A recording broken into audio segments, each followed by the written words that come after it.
እሺ ሀባይብ ሰላሙ አለይኩም ወራህመቱላሂ ወበረካቱ። እንዴት ናችሁ? ሁሉ ሰላም ሁሉ መልካም።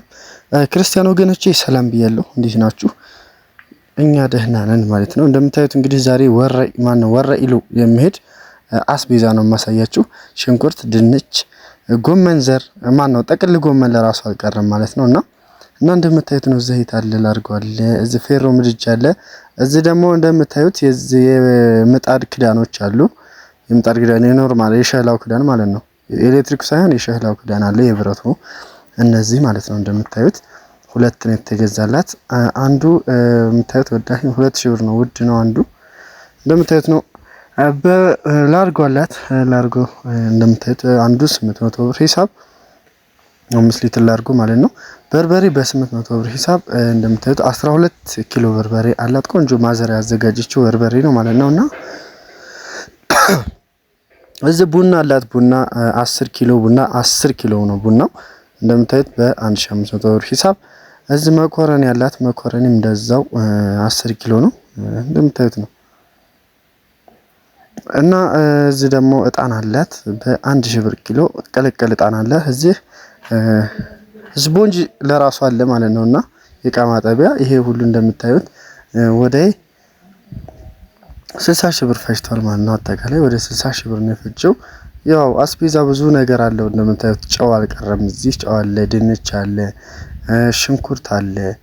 ሽንኩርት ኪሎ 50 ብር ነው እንደምታዩት። 10 ኪሎ ሽንኩርት ነው የተገዛላት። ድንች 5 ኪሎ ነው የተገዛላት። ፓስታ 2 ፍሬ አለ። አንዱ በ130 ብር ሂሳብ።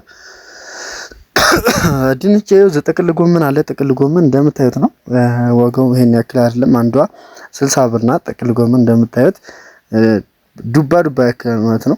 እዚህ ተምር አለ። አንድ ካርቶን ተምር በ2800 ብር ሂሳብ። እዚህ ምስር ክክ አለ። ምስር ክክ 5 ኪሎ በ250 ብር ሂሳብ እንደምታዩት። እዚህ ደግሞ የሀገር ውስጥ ሩዝ አለ የሾርባ 5 ኪሎ። እዚህ ገብስ አለ ክክ ገብስ ማለት ነው 5 ኪሎ እንደምታዩት በ200 ብር ሂሳብ ማለት ነው። ሱካር አላት የመታሐራ ሱካር እንደምታዩት 13 ኪሎ ነው ያረግንላት በ200 ብር ሂሳብ ማለት ነው። እና እንደምታዩት ነው እንግዲህ ዋጋ በጣም ይሄን ያክል የሚተጋነን አይደለም። እዚህ መዘፍሰፊያ 2 መዘፍሰፊያዎች አሏት። መዘፍሰፊያ በ200 ብር ሂሳብ እንደምታዩት ዝናብ መጥቶታል እና እንደምታዩት ነው። መዘፍሰፊያ 2 መዘፍሰፊያ በ200 ብር ሂሳብ አንዱ መዘፍሰፊያ ማለት ነው። እና እንደምታዩት ነው ሁሉም ነገር አሴር አላት። አጃክስ አላት። ሁሉም ነገር አለ ማለት ነው። እና እዘዙ። ማዘዝ ለምትፈልጉ እዘዙ ማለት ነው። ዘይት 5 ሊትር የረጋ 5 ሊትር ደግሞ የጭቃው አላት ማለት ነው።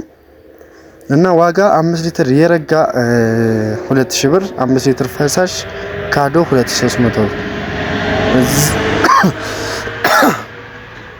ጉፋን በጣም ስለያዘኝ ማውራት አልቻልኩም። እና ዘይት 5 ሊትር በ2300 ብር ገብቷል። ፈሳሹ ኡማር 2400 ብር ገብቷል።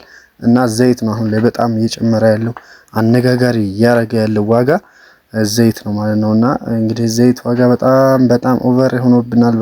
ባካችሁ አስተካክሉልን እንላለን። እና ማዘዝ ለምትፈልጉ መጀመሪያ ኮሜንት አስቀምጠናል። በቀን 1 ወይም 2 ልጅ ማስተናገድ እንችላለን። የሩቆች በቀን 1 የቅርቦች ደግሞ በቀን 2 ማስተናገድ እንችላለን ማለት ነው። መልካም ጊዜ መልካም ስራ ይሁንላችሁ። እናመሰግናለን። ላይክ ስላደረጋችሁ ሰብስክራይብ ስላደረጋችሁ እናመሰግናለን። በርቱልን።